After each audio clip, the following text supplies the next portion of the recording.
नमस्कार मित्रांनो, तुमचे स्वागत आहे श्री स्वामी समर्थ. मित्रांनो, उद्या 3 जून अधिक महिना सुरू आहे आणि 3 जूनच्या दिवशी अधिक महिन्याची सगळ्यात मोठी संकष्टी चतुर्थी आलेली आहे. या संकष्टी चतुर्थीच्या दिवशी संध्याकाळच्या वेळेस तुम्ही हा नैवेद्य गणपती बाप्पाला दाखवा आणि गणपती बाप्पासमोर हा मंत्र 21 वेळेस बोला.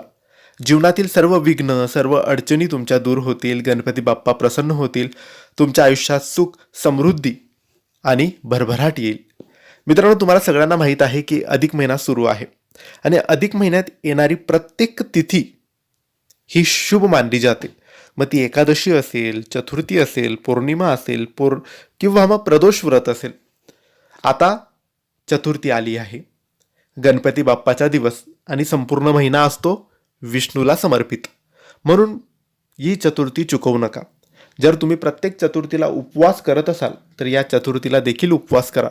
घरामध्ये गंगाजल, गोमूत्र शिंपडून घराला पवित्र करा आणि त्यानंतर संध्याकाळच्या वेळेस देवघरात अगरबत्ती दिवा लावायचा आहे आणि गणपती बाप्पाच्या आवडीचा मोदकांचा नैवेद्य दाखवायचा आहे.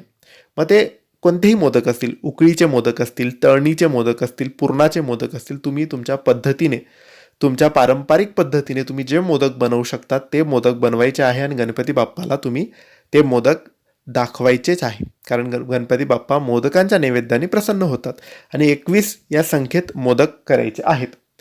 नैवेद्य मोदकांचा दाखवल्यानंतर तुम्ही आरती असेल तर आरती बोलायची गणपती बाप्पाची आणि त्यानंतर 21 वेळेस गणपती बाप्पाचा मंत्र बोलायचा.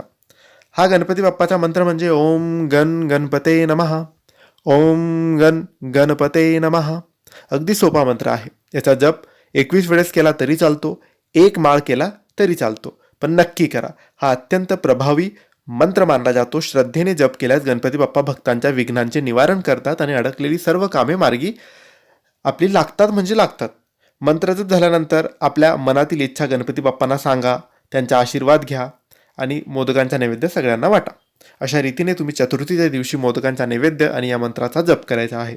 धन्यवाद. श्री स्वामी समर्थ.